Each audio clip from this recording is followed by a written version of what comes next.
اللہ پاک کی ذات سے امید رکھا کرو، اللہ کی ذات سے نا امید نہ رہا کرو۔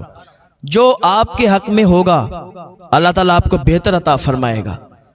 اللہ تعالیٰ اپنے بندے کو وہ عطا فرماتا ہے جو اس کے حق میں بہتر ہوتا ہے، اور اللہ کے ہر کام میں حکمت ہوتی ہے۔ ایسا نہ کہا کرو کہ آج اگر مصیبت آ جائے تو ایسا نہ کہا کرو کہ اللہ تعالیٰ نے ساری مصیبت ہم پر ہی ڈال دی۔ ہو سکتا ہے کہ آپ کی آزمائش ہو رہی ہو سکتا ہے کہ آپ نیک عمل بھی کر رہے ہیں، نمازیں بھی پڑھ رہے ہیں، روزے بھی رکھ رہے ہیں، سارے ہی نیک کام کر رہے ہیں، اور پھر بھی آپ اگر مصیبت زدہ ہیں، پھر بھی اگر آپ پریشان ہیں، تو ایسا نہ کریں کہ اللہ تعالیٰ نے ساری مصیبت ہم پر ڈال دی، ہم تو نمازیں بھی پڑھتے ہیں، روزے بھی رکھتے ہیں۔ نہیں، ہو سکتا ہے آپ کی آزمائش ہو، اللہ تعالیٰ آپ کو آزماتا ہو، آپ کو آزما رہا ہو، آپ کی آزمائش چل رہی ہو۔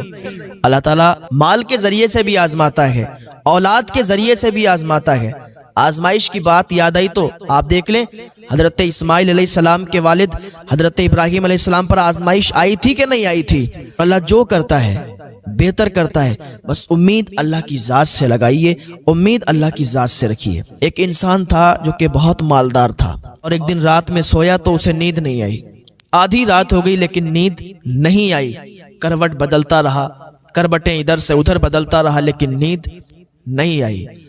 وہ اٹھ گیا اپنے بستر سے، اور جب اپنے بستر سے اٹھا تو راستے میں نکل گیا۔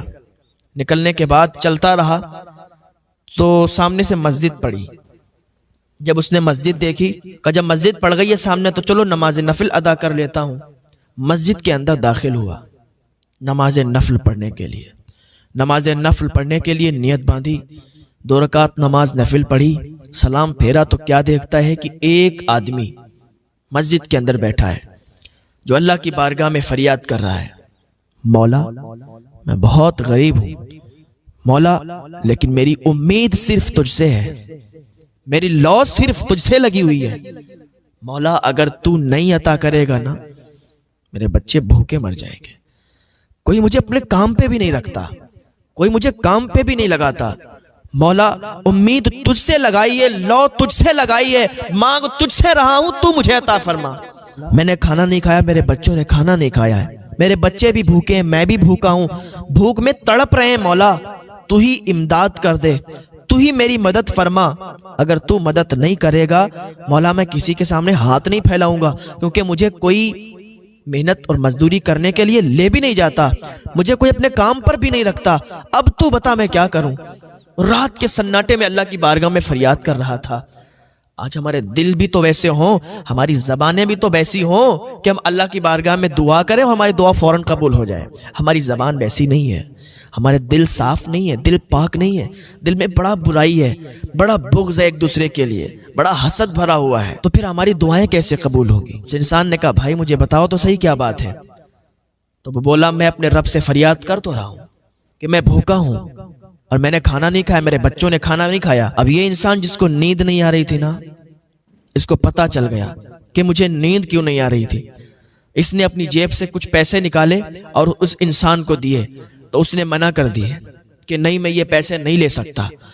تو جس کو نیند نہیں آ رہی تھی اس انسان نے کہا اے میرے بھائی کیا تمہیں پتا نہیں ہے کہ آج میں یہاں کوئی اجنبی نہیں ہوں، میں کوئی مسافر نہیں ہوں، اللہ تعالیٰ نے ہی سمجھ لو مجھے بھیجا ہے، ورنہ میں تو آرام سے سو جایا کرتا تھا، لیکن آج مجھے نیند نہیں آئی، آج میں اپنے بستر پر کروٹیں بدل رہا تھا لیکن نیند نہیں آ رہی تھی۔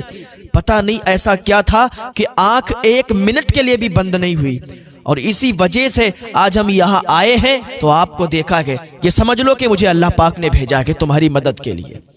تو اس نے پیسے لیے اور اللہ کا شکر ادا کیا، اللہ کا شکریہ ادا کیا کہ مولا تیرا شکر ہے، تو نے آج مجھے عطا فرمایا، میں نے تجھ سے جو فریاد کی، تجھ سے جو مانگا تو نے مجھے عطا کیا، یا اللہ تیرا شکر ہے۔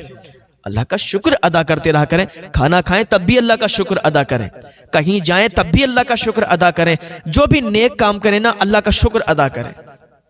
اس نے کہا اللہ تیرا شکر ہے تو نے مجھے عطا کیا۔ اس نے اپنی جیب سے ایک کارڈ نکالا، جس کو نیند نہیں آ رہی تھی، اس نے اپنی جیب سے ایک کارڈ نکالا، وزٹنگ کارڈ اس کو دیا، کہا یہ میرا کارڈ ہے، جب بھی آپ کو کوئی ضرورت ہو تو آپ میرے آفس آ جانا، آپ کی ضرورت میں انشاءاللہ پوری کر دوں گا۔ اس نے کہا یار پاگل ہو گیا ہے، اگر تیرے پاس مجھے آنا ہوتا تو میں اس کے پاس کیوں آتا؟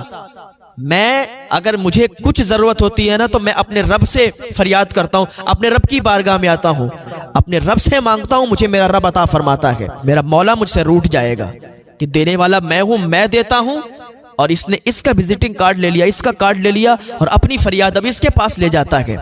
پہلی بات تو میں محنت اور مزدوری کر کے کماتا ہوں اور کھاتا ہوں، جب مجھے کوئی نہیں لے جاتا کام پر، اور میرے بچے جب بھوک کے حال میں بلکتے ہیں تب یہ قدم اٹھانا پڑتا ہے، آ کے اللہ کی بارگاہ میں فریاد کرتا ہوں، ورنہ میں بہت خوش ہوں، میرا اللہ مجھے بہت عطا فرماتا ہے کہ میں جو محنت کرتا ہوں، میں جو مزدوری کرتا ہوں، اس کے ذریعے سے مجھے بہت مل جاتا ہے، اپنا گھر چلا لیتا ہوں۔ جس کو نیند نہیں آ رہی تھی اس بندے کو اس دن معلوم چل گیا کہ اللہ جو کرتا ہے بہتر کرتا ہے، مجھے نیند نہیں آئی اسی لیے کیونکہ اللہ تعالیٰ مجھ سے مدد کروانا چاہ رہا تھا کہ جا فلاں مسجد میں اور فلاں انسان کی مدد کر۔ تو کبھی کبھی ایسا بھی ہو جاتا ہے کہ ہمارا دل بے چین ہو جاتا ہے، کبھی کبھی ایسا ہوتا ہے کہ ہم کھانا کھانے جا رہے ہوتے ہیں لیکن رکھ دیتے ہیں لقمہ، منہ کے اندر جا رہا ہوتا ہے نوالا رکھ دیتے ہیں کیونکہ ہمارا رزق کہیں اور لکھا ہوا ہے، کسی اور رزق پر ہمارا نام پڑا ہوا ہے، ہمیں وہیں کھانا ہے۔ پتہ چلا ہم کھانے جا رہے ہیں اور ہماری دعوت ہے کہیں، تو ہم نے ایک دم رکھ دیا، چلے گئے دعوت میں، وہاں کھایا جا کے، تو پتہ چلا کہ اس رزق پر وہاں پر ہمارا نام لکھا ہوا ہے کھانے پر، اور ہم نے وہاں جا کے کھایا۔ تو اللہ کے ہر کام میں حکمت ہے، کبھی بھی یہ مت کہنا کہ اللہ نے یہ کر دیا وہ کر دیا، ساری مصیبتیں ہم پر آ گئیں، یا ایسا ہو گیا ویسا ہو گیا۔ اللہ رب العزت سب جانتا ہے، وہ اللہ کی بارگاہ میں دعا کریں کہ اللہ ہمیں نیک عمل کی توفیق عطا فرمائے، اللہ ہمیں نمازوں کا پابند بنائے، اللہ ہمیں ہدایت کی توفیق عطا فرمائے، گناہوں سے بچنے کی توفیق عطا فرمائے۔ یہ زندگی ہے نا بہت کم ہے، کچھ اچھے کام کر جائیں، یہ دنیا قید خانہ ہے، یہاں محنت کرو، عبادت کرو، نیک عمل کرو، جس بات کو اللہ تعالیٰ نے فرمایا ہے کرنے کو وہ کام کرو۔ اسلامک کنٹینٹ دیکھنا سٹارٹ کریں، بکس پڑھنا سٹارٹ کریں، اپنا نالج گین کریں۔ آپ سے آپ کی زندگیوں کا پوچھا جائے گا، جوانیوں کا پوچھا جائے گا، دولتوں، شہرتوں، لوگوں کے حقوق، ان ساری چیزوں کا آپ سے پوچھا جائے گا۔ آپ کیسے غفلت کر سکتے ہیں، کیسے خود کو سستیوں کے حوالے کر سکتے ہیں، کیسے آپ ان لوگوں کے ساتھ شامل ہو سکتے ہیں جو لوگ اپنی زندگیوں کے ساتھ سیریس ہی نہیں ہیں، جنہوں نے اپنی زندگیوں کو کھیل تماشا بنایا ہوا ہے، اور شیطان نے ان کو اتنا اندھا کر دیا ہے کہ جسموں سے کپڑے اتار کر لوگوں کے سامنے آنا اپنا ٹیلنٹ سمجھ رہے ہیں، اپنا ہنر سمجھ رہے ہیں، اپنی عزت سمجھ رہے ہیں۔ ان کا تو کام ہی یہی ہے کہ لوگوں کی ڈیزائرز ہٹ ہوں اور ہمیں اپریشیٹ کیا جائے۔ تھوڑا سا گھر سے باہر نکلے تو لوگوں کا ہجوم ہمارے ارد گرد اکٹھا ہو جائے اور پاگلوں کی طرح ہم سے کہا جائے سر جی آٹوگراف، سر جی سیلفی، سر جی یہ، سر جی وہ۔ انہوں نے اپنا سٹیٹس، اپنی زندگیاں بنانے کی خاطر ہزاروں نوجوان، ہزاروں لڑکیوں کے دلوں میں بے حیائی کے بیج بوئے ہیں۔ جو لوگ بھی آپ کو آپ کی آخرت کی طرف آواز دے رہے ہیں، اسلامک کنٹینٹ دیکھنا سٹارٹ کریں، بکس پڑھنا سٹارٹ کریں، اپنا نالج گین کریں۔ آپ سے آپ کی زندگیوں کا پوچھا جائے گا، جوانیوں کا پوچھا جائے گا۔